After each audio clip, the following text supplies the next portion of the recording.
What's going on, guys? It's the Kid here, and today we're talking about one of the greatest ad campaigns I've seen with my own two eyes. We're talking about Andy Mineo's weekend of amazing discounts, something he did for the previous Black Friday and Cyber Monday. Now, if you don't know who Andy Mineo is, he's a really dope artist. He's a Christian hip-hop artist who's signed to Reach Records. They're based in Atlanta, Georgia, and they go by 116. They have a really awesome group of artists signed to them that you can see on the screen right now. And he's a part of that, and he's been doing this thing for quite some time. Some of his famous projects are Neverland, Neverland 2. He's also got Magic and Bird, Work in Progress, Heroes for Sale. He's got this really big song called Coming in Hot that you've definitely seen on some kind of sports highlight. That's got over 98 million streams on Spotify. And yeah, that's who we're talking about here. And what he did was absolutely comedic gold. Now, Andy Mineo introduced the weekend of amazing discounts. And what this thing does was making fun of Black Friday and saying how evil Black Friday is, so you should do this. And it started on social media, and that's pretty much the major thing that he utilized.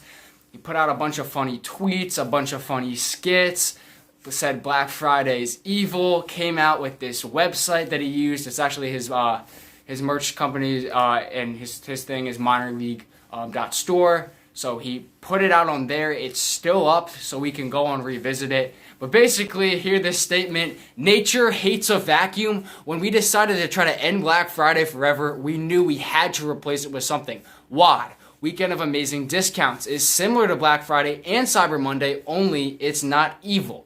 Every dollar you spend in our store goes towards the EBFF fund and Black Friday Forever fund. Pay our prices or pay the ultimate price you choose. Our children are at stake. Act now. That's absolutely hilarious.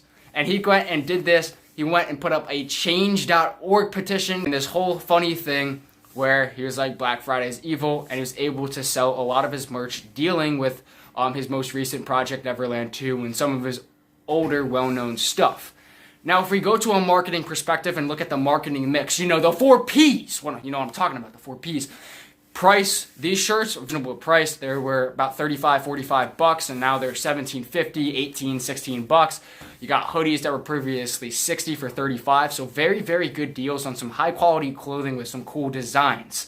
Product, he's selling his apparel. You got shirts, you got hoodies, you got short sleeve, long sleeve shirts, you also got some hats, you got a bag, so you got some cool stuff there. It's apparel, it's artist merch. Place, it's online. He's using social media to leverage, but obviously he's selling this online.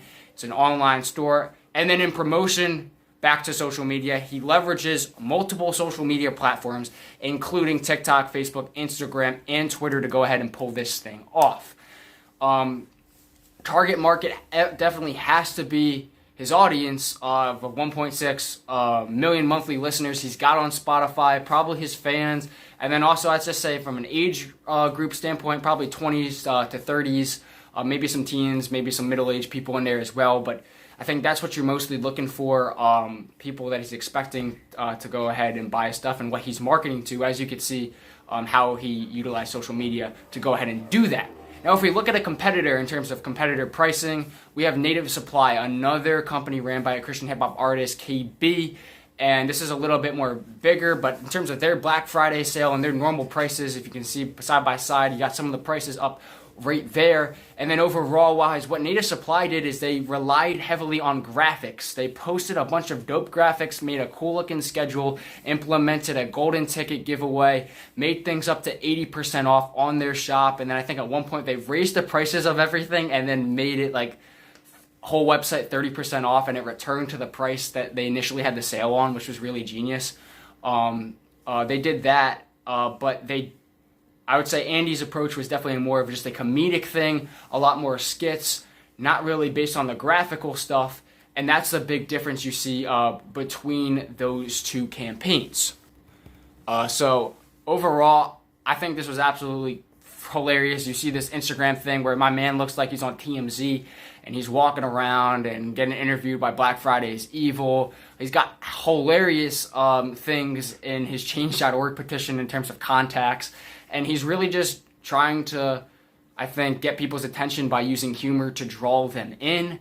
whereas someone like Native Supply is using both, priced pretty similar, but using more of the graphical approach, still using social media, and there's your big difference. But overall wise, I think this was genius. We haven't really seen this done too much before, especially in this space. Has to be remembered.